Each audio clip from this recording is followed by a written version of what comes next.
कहे चिंता करने की जरूरत नहीं है, मैं जाता हूं क्योंकि ये मेरी शिष्या है। शिष्या पुत्री के समान होती है।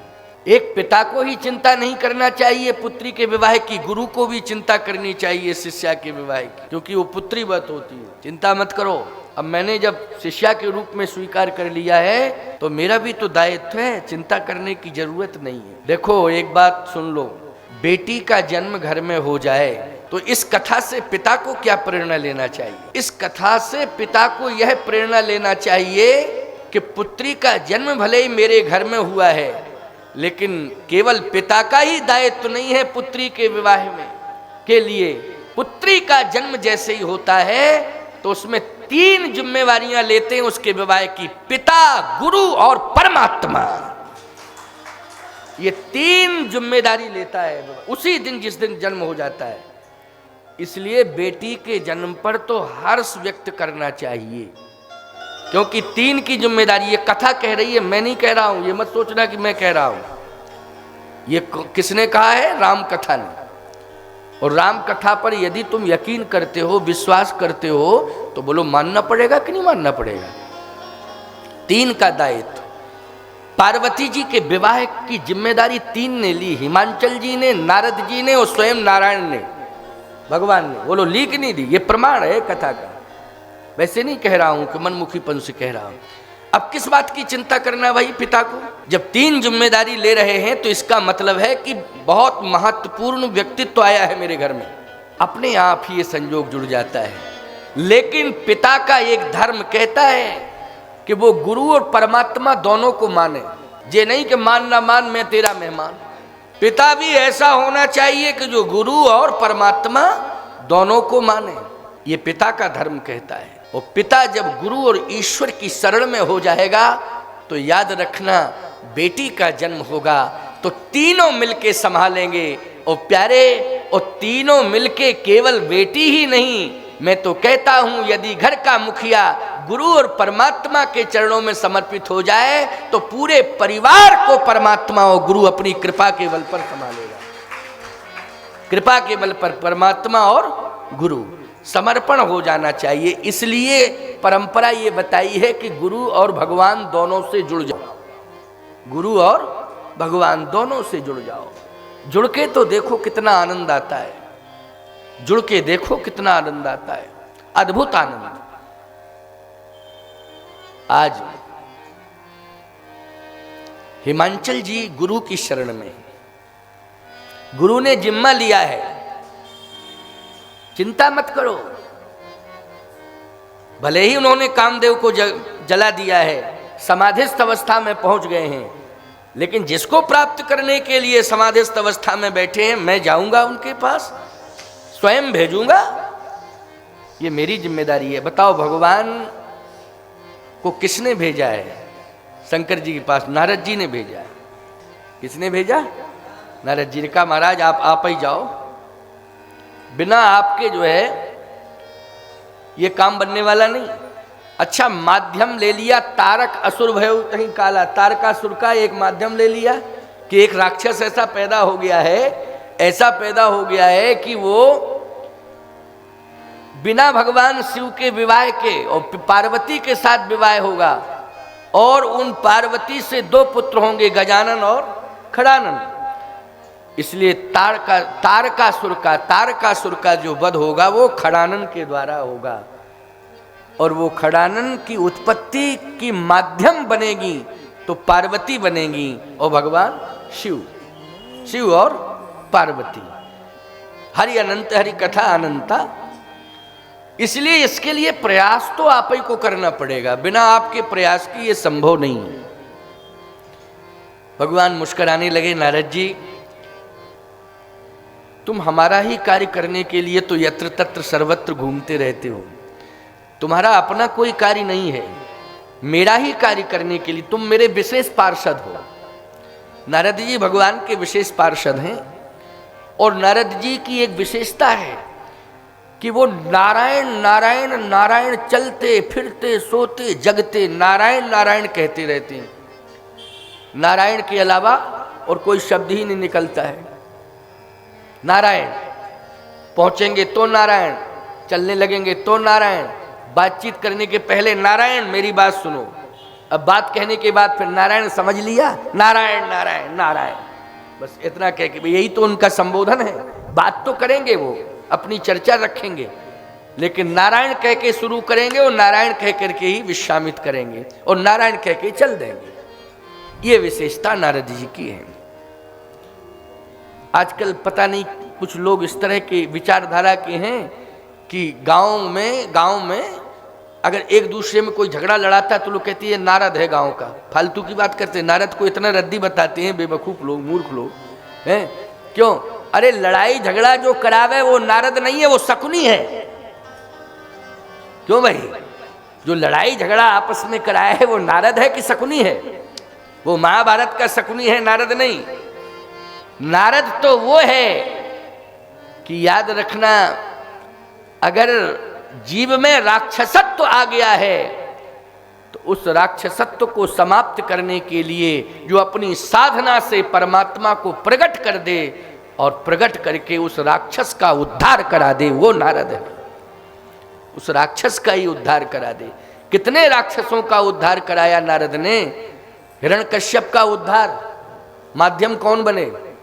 नारद जी बने, क्योंकि अपराध बंद कर देता वो तो भगवान कृपा कर देते, लेकिन उसने अपराध पर अपराध करना शुरू किया। अरे भाई, जितनी संतानें हो रही थीं तो वसुदेव जी ने यही तो कहा था कि 8वीं संतान शत्रु है, पहली नहीं है। वसुदेव जी ने क्या कहा था? 8वीं संतान शत्रु है, ये तो पहली संतान है। हिरण्यकश्यप कंस की बात किसकी है? कंस की। कंस ने कहा कि पहली संतान हमारी शत्रु नहीं है तो इसको मैं नहीं मारूंगा, कोई बात नहीं, ले जाओ। ले जाने लगे तो नारद जी आ गए। अब नारद जी आए तो नारद जी ने कहा कि सुनो सुनो, दिमाग तुम्हारा खराब हो गया क्या? कैसे? क्या कर रहे हो? अरे क्या कर रहे हैं? वसुदेव जी की 8वीं संतान मेरी शत्रु है और ये पहली संतान है, तो इससे मेरी क्या शत्रुता है? ले जाने दो। अरे नहीं नहीं, ये कमल का फूल देख रहे हो, इसमें पहली पंखुड़ी कौन है और 8वीं कौन है, जरा बताओ। अब कमल लाने की क्या जरूरत थी? गुलाब का फूल क्यों नहीं लाए? क्यों भाई? ये गेंदा का फूल क्यों नहीं लाए? कमल का ही फूल क्यों लाए? कमल की कलियां स्पष्ट होती हैं कि नहीं होती? इसमें तो गुत्थियां उलझी सी हैं, कमल की स्पष्ट होती हैं। तो भाई कमल की पहली पंखुड़ी बताओ कौन सी है और 8वीं कौन सी है? पहली 8वीं हो सकती है और 8वीं पहली हो सकती है। बेवकूफ मत बनो। दिमाग घूम गया कंस का, बोलो भाई। और दिमाग कंस का घूमा, उसने कहा है वसुदेव इधर लाओ, फालतू का काम कर रहे हो। पटक दिया तो उसके प्राण निकल गए। सीधी सी बात यह है कि अपराध बढ़ा तो भगवान व्यथित हुए। कौन व्यथित हुए? भगवान व्यथित हुए।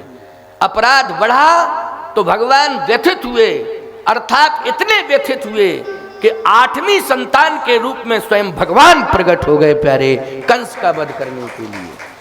बोलो, 8वीं संतान के रूप में प्रकट कौन हुए? स्वयं भगवान। इतने व्यथित हुए।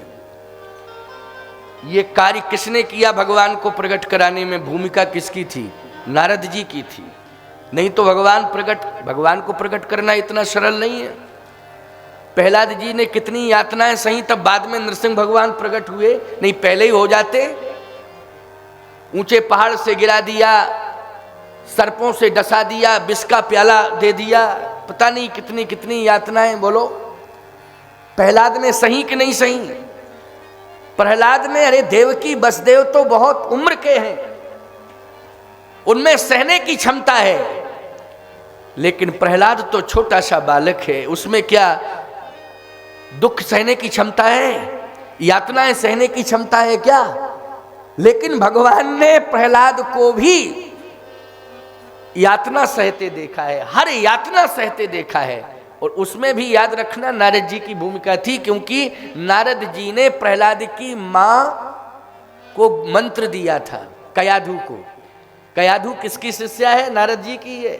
और नारद जी के उपदेश से ही उस समय प्रहलाद जी गर्भस्थ हैं, गर्भ में, और नारद जी उपदेश सुना रहे हैं, सत्संग सुना रहे हैं, और कयाधु सुन रही है, और गर्भस्थ शिशु के रूप में प्रहलाद जी सुन रहे हैं।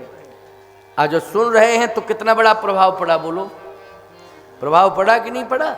इतना बड़ा प्रभाव पड़ा कि वो राक्षस की संतान होते हुए भी, उस दैत्य की संतान होते हुए भी उसमें देवत्व की स्थापना हो गई, गर्भ में ही देवत्व की स्थापना हुई। और इतना बड़ा प्रभाव पड़ा, इतना बड़ा प्रभाव पड़ा कि तलवार से भी नहीं डरा, कुठार से भी नहीं डरा, सर्प के वार से नहीं डरा। वो तो कहता यही है कि तुम कुछ भी करो मेरे साथ, लेकिन मेरा नारायण मेरी रक्षा कर रहा है। अगर तुम अपने जीवन का कल्याण चाहते हो तो तुम भी नारायण की शरण में जाओ। जैसे मेरी रक्षा नारायण कर रहा है, तुम्हारी भी रक्षा नारायण करेगा। बस अज्ञानता के कारण, अहंकार के कारण तुम समझ नहीं रहे हो कि नारायण कौन है। अपने को ही नारायण मान रहे हो, अपने को ही भगवान मान रहे हो। इसमें भी नारद जी की भूमिका है। और याद रखना, अनंत यातनाएं सहने के बाद भक्त प्रहलाद के समक्ष खम्भ से नरसिंह भगवान प्रकट हुए हैं। बोलिए नरसिंह भगवान की। तो भगवान जब व्यथित हो जाता है, भक्त के ऊपर यातनाएं पर यातनाएं होती हैं, यातनाएं दी जाती हैं, सताया जाता है, तो उस समय भगवान व्यथित होता है। और जब भगवान व्यथित होता है तो भगवान स्वयं इतना व्यथित हो जाता है कि प्रकट हो जाता है। भक्त के कारण प्रकट होता है। चाहे कंस की चर्चा हो, चाहे हिरण्यकश्यप की चर्चा हो, चाहे दुर्दांत रावण की चर्चा हो। मैं कहता हूं, रावण ने भी संतों के ऊपर वार और प्रहार किए, कितनी यातनाएं दी। गौ माता, साधु संत, भक्त, इन पर प्रहार पर प्रहार, वार पर वार, प्रहार पर प्रहार होते गए राक्षसों के द्वारा। जहां जहां देश धैन दुज पावे, नगर गांव पुर आग लगावे, करे अनीत जाए नहीं वर्णी। बोलो, भगवान देखता गया और व्यथित होता गया, और इतना व्यथित हुआ कि भगवान को स्वयं मारने के लिए आना पड़ा। इसलिए मैं कहता हूं कि तुम यातनाएं सहो, कष्ट सहो, लेकिन भक्त बने रहो।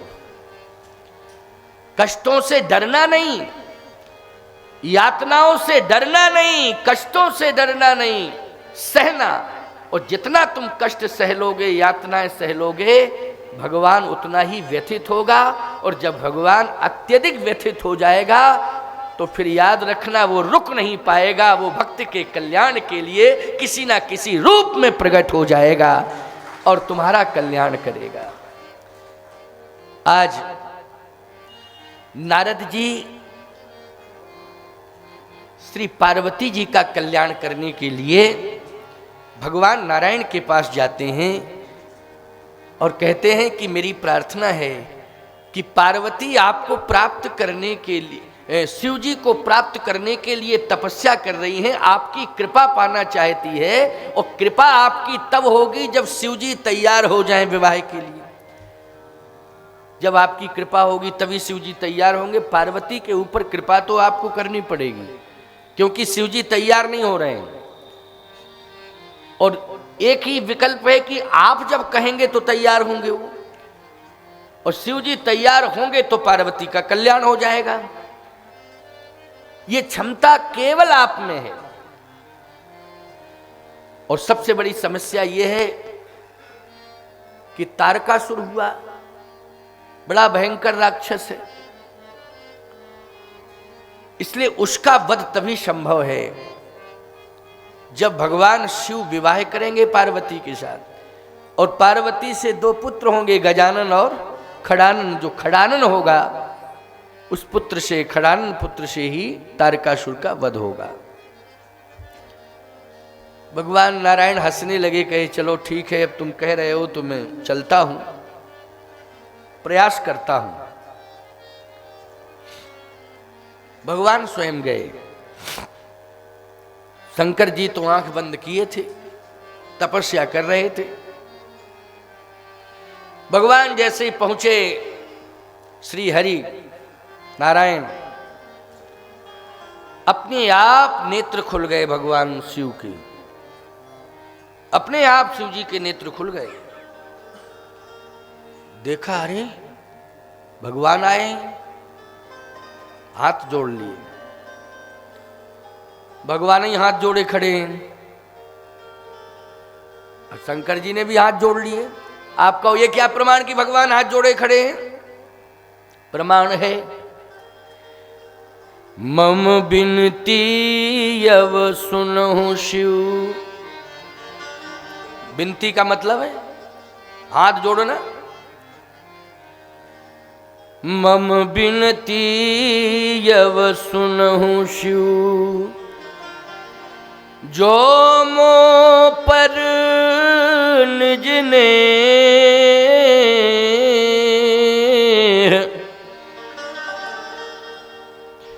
जाहे विवाह सैल जय, यह मोहि मांगे देव।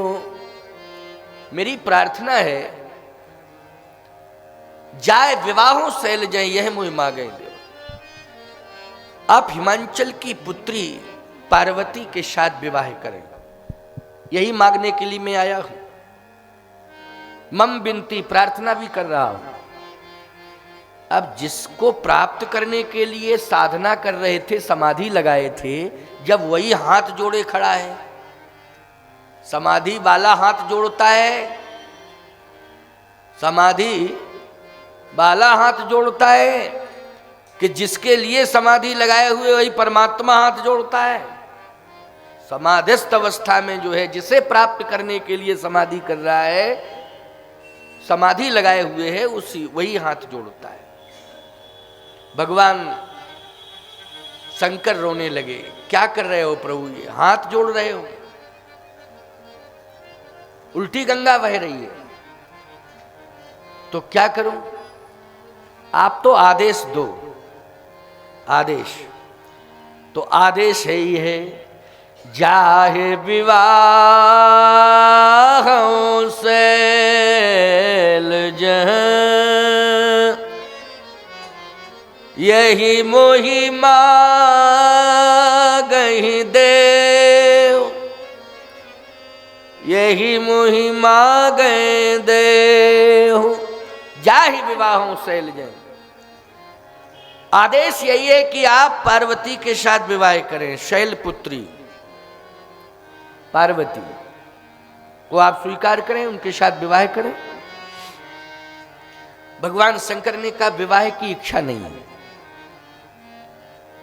क्यों नहीं है इच्छा? इसलिए कि सती के साथ विवाह हुआ था, तो हम समझते हैं कि क्या विडंबना हुई। और एक बात बताएं आपको, सती जी के साथ विवाह तो हुआ, लेकिन संतान का योग कोई नहीं जानता है कि संतान हुई कि नहीं हुई। क्यों भाई? लेकिन हुई कि नहीं हुई ये कोई जानता नहीं है। लेकिन पार्वती के साथ विवाह हुआ तो संतान हुई, सारा संसार जानता है। जानता कि नहीं कि गजानन और खड़ानन दो पुत्र हुए। सती जी के साथ विवाह हुआ, कोई नहीं जानता है कि संतान हुई कि नहीं हुई, लेकिन सब जानते हैं कि गजानन और खड़ानन अवश्य हुए जब पार्वती के साथ विवाह हुआ। सीधी सी बात यह है, ऐसे महान पुत्र हुए हैं जिनके बारे में कहां तक वर्णन करूं। भगवान गणेश इतनी ऊंचाई पर पहुंचे साहब कि प्रथम पूज्य हो गए। क्यों हो गए कि नहीं? प्रथम पूज्य। देवताओं में अगर प्रथम पूज्य हैं तो कौन है? भगवान गणेश जी। प्रथम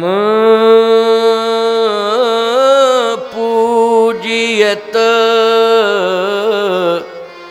नाम प्रभाव महिमा जासु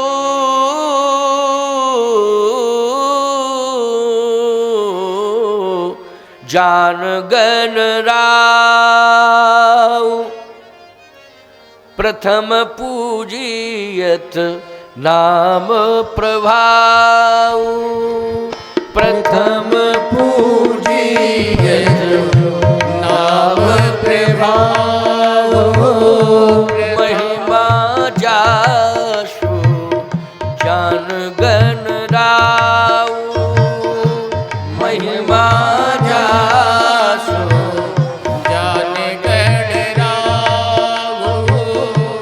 महिमा जासु जान गण राव महिमा जासु जान गण राव प्रथम पूजियत नाम प्रभाव प्रथम पूजियत नाम प्रभाव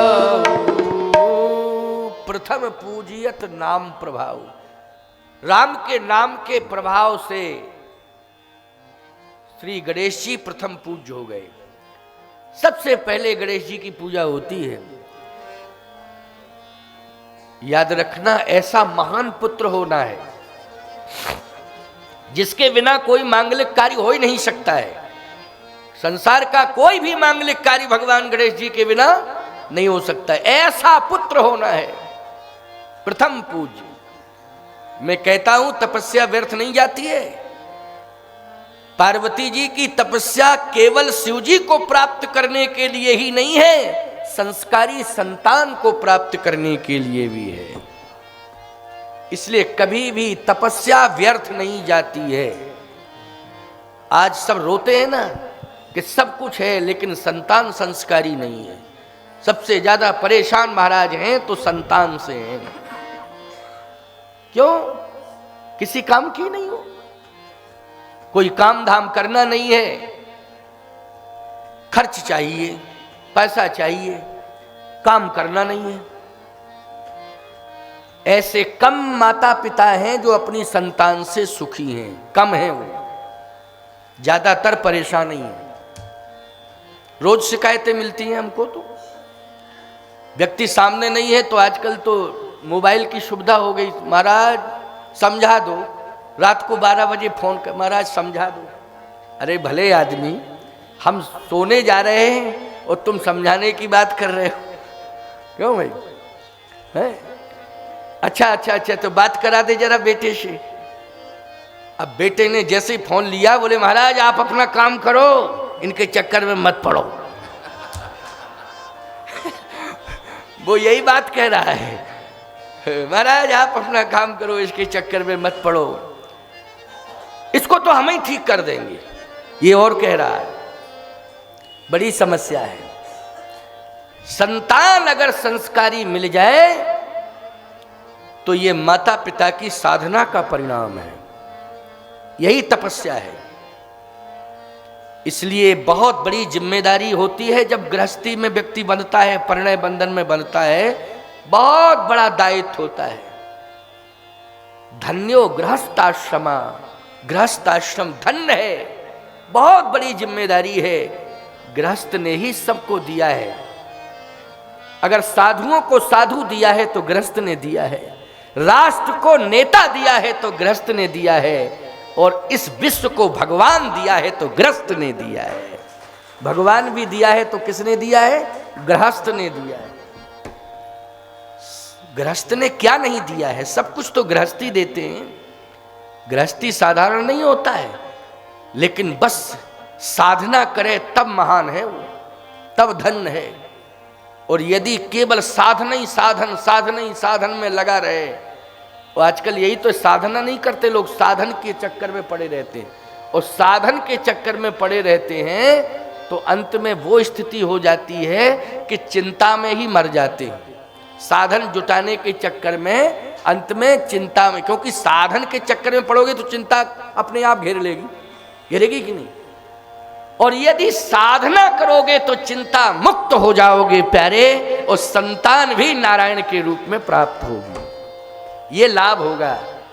इसलिए साधना, साधना क्या है? गृहस्थी की साधना। ये मैं नहीं कहता हूं कि नैमिषारण्य में चले जाओ, अरे दिन 2 दिन 4 दिन के लिए जा सकते हो भाई, अयोध्या चले जाओ, चित्रकूट चले जाओ, दिन 2 दिन 4 दिन के लिए जा सकते हो, लेकिन मनु शत्रुपा की तरह थोड़ी रह सकते हो।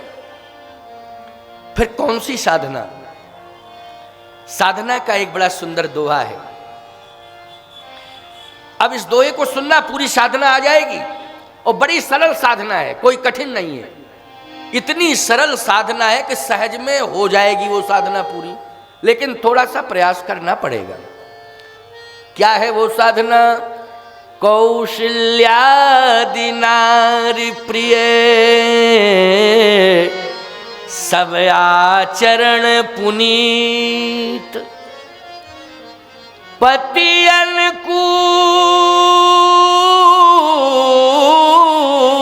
प्रेम दृढ़, हरि पद कमल विनीत। यही साधना है। कौशल्यादि नारी प्रिय सब आचरण पुनीत, श्रेष्ठ आचरण होना चाहिए, और पत्नी को पति के प्रति समर्पित होना चाहिए, और पति को धर्म के प्रति समर्पित होना चाहिए। यही श्रेष्ठ साधना है। इससे श्रेष्ठ साधना और दूसरी हो नहीं सकती। बोलो, सरल भी है और श्रेष्ठ भी है और करने के लायक है, अगर प्रयास किया जाए तो। कोई दिक्कत है इसमें? क्या है? पत्नी पति के अनुकूल हो और पति धर्म के अनुकूल आचरण करे, फिर देखो आनंद। ये साधना है कलयुग की, यही श्रेष्ठ साधना है। आंख बंद करके बैठ जाओ 10 साल 11 साल के लिए, ईमानदारी से बताओ, जमीन बंजर हो जाएगी, मकान खंडर हो जाएगा। यही दशा होगी कि नहीं? जमीन बंजर और मकान खंडर, क्या मिलेगा? लेकिन नहीं, सरल साधना कलयुग में बताई है, और ये कलयुग की साधना त्रेता से तालमेल खा रही है, मेज खा रही है। बोलो, तालमेल बैठ रहा है कि नहीं बैठ रहा है?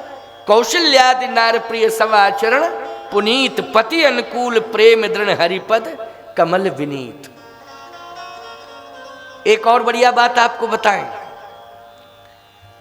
लोग कहते हैं साधना मंदिर में होती है, साधना तीर्थ में होती है, साधना गंगा के तट पे होती है, साधना प्रयाग में होती है, साधना किसी पुनीत सरोवर के तट पर होती है। मैं कहता हूं, घर को मंदिर बना लो। घर को क्या बना लो? मंदिर। घर मंदिर बन जाएगा। हाँ, महाराज दशरथ ने अपने घर को मंदिर बना दिया, कौशल्या जी ने अपने घर को मंदिर बना दिया। प्रमाण क्या है? मंदिर महाराज ही सब रानी, मंदिर महाराज ही सब रानी, मंदिर महाराज ही सब रानी, शोभाशील तेज की खानी, शोभाशील तेज की खानी,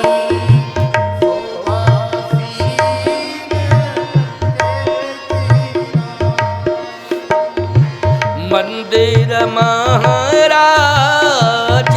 सब रानी, शोभाशील तेज की खानी, शोभाशील तेज की खानी,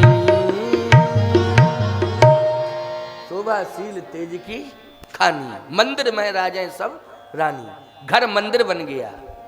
क्या बन गया? घर मंदिर। क्यों बन गया? पुनीत आचरण जिस घर में होगा वो घर घर नहीं होगा, वो घर मंदिर होगा। क्या होगा? मंदिर होगा। तो बोलो, पुनीत आचरण, श्रेष्ठ आचरण, पवित्र आचरण के कारण घर क्या है? मंदिर है। और याद रखना, अलग से दशरथ जी को मंदिर नहीं बनाना पड़ा, कौशल्या जी को अलग से मंदिर नहीं बनाना पड़ा। उसी पुनीत श्रेष्ठ आचरण जिस घर में हो रहा था, परमात्मा उसी घर में प्रकट हो गया, वही मंदिर था, उसी मंदिर में भगवान प्रकट हो गया कि नहीं? इसलिए सरल साधना मैंने बताई, बहुत बढ़िया पवित्रता का व्यवहार रखो और पति धर्म के अनुकूल आचरण अवश्य करे, नहीं तो वृंदा जैसी स्थिति हो जाएगी, जलंधर और वृंदा कि परम सती असुराधिप नारी। वो तो सती नहीं परम सती है, लेकिन पति मिल गया असुर। ईमानदारी से जब बताओ, असुर पति मिला, इतनी महान पतिव्रता, लेकिन अपने पति को बचा नहीं पाई। फिर क्यों बचा पाई? क्या सुलोचना महान सती, लेकिन अनाचारी पति होने के कारण अपने पति मेघनाथ को नहीं बचा पाई सुलोचना। क्या बचा पाई? कोई माई का लाल बताए? लेकिन उर्मिला का पति सदाचारी था, इसलिए उर्मिला के सतीत्व ने अपने पति को बचा लिया, लक्ष्मण को, क्योंकि सदाचारी था इसलिए बचा लिया। बोलो बचा लिया कि नहीं? लेकिन परम सती असुराधिप नारी वृंदा नहीं बचा पाई अपने पति जलंधर को, सुलोचना नहीं बचा पाई अपने पति मेघनाथ को, मरना पड़ा इन सबको, क्योंकि आचरण के अभाव के कारण। किसके कारण? आचरण के अभाव के कारण। इसलिए जो मैं सूत्र दे रहा हूं, ये साधारण सूत्र नहीं है, ये सामान्य सूत्र नहीं है। इन सूत्रों को बहुत हल्के में लेने की आवश्यकता नहीं है, इनको हृदय से स्वीकार करो, ये सामान्य बातें नहीं हैं। इसलिए पति अनुकूल प्रेम दृढ़ हरिपद कमल विनीत, ये है साधना। निश्चित रूप से परमात्मा आएगा। तो पार्वती जी ने तो जन्म से ही साधना प्रारंभ कर दी थी, किन्हें? जन्म से। उनकी माता मैना ने और पिता हिमांचल ने इस प्रकार का वातावरण पैदा कर दिया कि सहज अवस्था में ही पार्वती समाधिस्थ हो गई। वातावरण का भी प्रभाव पड़ता है, और घर में ही उन्होंने तपस्या की घर में तपस्या की नहीं।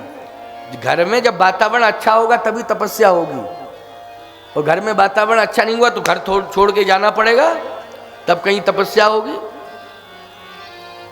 लेकिन ऐसा वातावरण मिला कि किसी भी प्रकार का कोई अवरोध नहीं, और पार्वती की तपस्या पूर्ण हो गई। शिवजी को प्राप्त करने के लिए तपस्या की थी, तो वो अनुकूलता आ गई। और स्पष्टीकरण भी दे दिया उन्होंने, पार्वती जी ने, कि सुन लीजिए पिताश्री, माताश्री भी सुन लें, और गुरुदेव नारद जी भी सुन लें मेरी बात को, मैं जो कह रही हूं। जन्म कोटि लग रगर हमारी, जन्म कोटि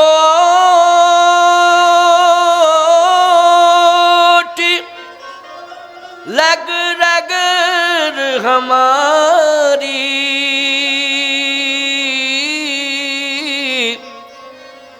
बरो संभूलत रहूं कुंवारी। मेरी प्रतिज्ञा है, या तो मैं कुमारी रहूंगी, नहीं तो विवाह करूंगी तो भगवान शिव के साथ करूंगी। तो कन्फर्म हो गया कि तपस्या कर रही थी शिव जी को प्राप्त करने के लिए। तो नारद जी ने थोड़ा सा एक प्रश्न कर दिया, ये परीक्षा ही मान लो। नारद जी ने कहा, एक बात बताओ पार्वती, शिव जी को प्राप्त करने के लिए तुम तपस्या कर रही हो, लेकिन उन्होंने तो कामदेव को जला दिया है, उनका काम से कोई संबंध ही नहीं है। पार्वती जी ने कहा, संसार में जिसका काम से संबंध है, पार्वती उसकी ओर देखना भी नहीं चाहती।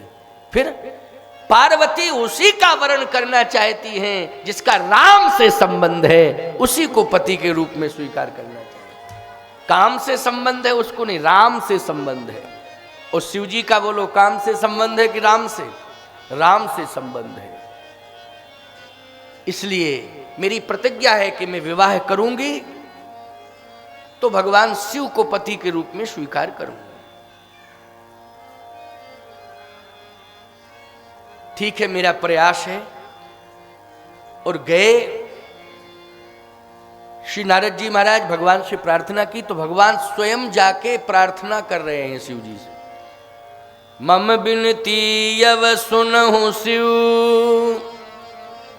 जो मो पर निज नेह, जाहे विवाह शैल जहां, यह मोहि मांगे देव। मेरी प्रार्थना है कि आप शैलपुत्री के साथ विवाह करें। मैं स्वयं प्रस्ताव लेके आया हूं। भगवान शंकर कहने लगे कि विवाह तो मैं करना नहीं चाहता हूं, लेकिन आपकी आज्ञा, हाँ मैं आदेश दे रहा हूं, जाहे विवाह हो शैल। तो आप स्वामी हैं, मैं सेवक हूं, इसलिए स्वामी की अवज्ञा कभी करनी नहीं चाहिए। आप आज्ञा दे रहे हैं तो मैं पालन करता हूं, शिरोधारी करता हूं। आपके अलावा यदि कोई कहता तो मैं स्वीकार नहीं करता। आप कह रहे हैं तो ये आपकी आज्ञा है, मैं इसकी शिरोधारी करता हूं। लेकिन एक मेरी प्रार्थना है आपसे। क्या? विवाह के प्रति रुचि नहीं है, लेकिन विवाह की कुछ औपचारिकताएं हैं, उनकी पूर्ति अवश्य करनी पड़ती है। क्यों भाई? औपचारिकताएं होती हैं, उनकी पूर्ति करनी पड़ती है। रुचि नहीं है ये अलग बात है, मेरी रुचि तो नहीं है, लेकिन औपचारिकताओं की पूर्ति कौन करेगा? विवाह की औपचारिकताओं की पूर्ति करते हैं संबंधी लोग। संबंधी लोग जैसे माता पिता हो तो और कहने ही क्या, भाई बंधु हो, मामा फूफा आदि आदि पता नहीं संबंध रिश्ते तमाम होते हैं। नहीं तो भगवान शंकर ने कहा कि हमारे तो कोई रिश्ते हैं ही नहीं, केवल एक ही रिश्ता है, वो आपसे। क्यों भाई? शिव जी कहते हमारे। अच्छा एक बात बताओ, शंकर जी के पिताजी का नाम बताओ, कोई बतावे शंकर जी के माता पिता का नाम है? तत्पुरुषाय धीमहि। भगवान शंकर के यदि पिता हैं तो परम पिता ही हैं। कौन है? परम पिता। परम पिता के अलावा कोई पिता नहीं। कौन है पिता बताओ? बल्दियत में किसका नाम डालोगे? कौन माता है? परम पिता ही उनका सब कुछ है। उन्हीं को वो माता मानते हैं, उन्हीं को वो पिता मानते हैं। और माता पिता ही नहीं, तुमेव माता च पिता तुमेव, तुमेव बंधुश्च सखा तुमेव। सखा भी उन्हीं को मानते हैं, बंधु भी उन्हीं को मानते हैं, और माता भी उन्हीं को मानते हैं, और पिता भी उन्हीं को मानते हैं। नाता एक राम जी से, दूजा नाता तोड़ दे। आशा एक राम जी से, दूजी आशा छोड़ दे। एक नाता श्री राम से है और राम जी के अलावा किसी से नहीं। तुमेव माता च पिता तुमेव, तुमेव बंधुश्च सखा तुमेव। सब कुछ मानते हैं भगवान को ही, इसलिए आप ही मेरे सब कुछ हैं। तो जो भी प्रबंध है उसे आप ही संभालें। जो औपचारिकताएं हैं विवाह की वो भी आप ही संभालें, हमारे बस से परे है। भगवान नारायण ने कहा कि चिंता करने की जरूरत नहीं है, हम सब कुछ संभालेंगे, सब संभालेंगे। श्री हरि कहते हैं कि चिंता करने की आवश्यकता नहीं है, क्योंकि सती मरत हरि सन वर मांगा। उसने वरदान प्राप्त किया है मुझसे, हरि से। किसने? सती ने। जन्म जन्म शिव पद अनुरागा। तो मैंने वचन दिया है, जो मांगा है वो मैंने दिया है, इसलिए निर्वाह करना तुम्हारा धर्म है। औपचारिकता की पूर्ति मैं करूंगा, संपूर्ण व्यवस्थापन मेरे हाथ में है, इसलिए चिंता करने की कोई आवश्यकता नहीं है।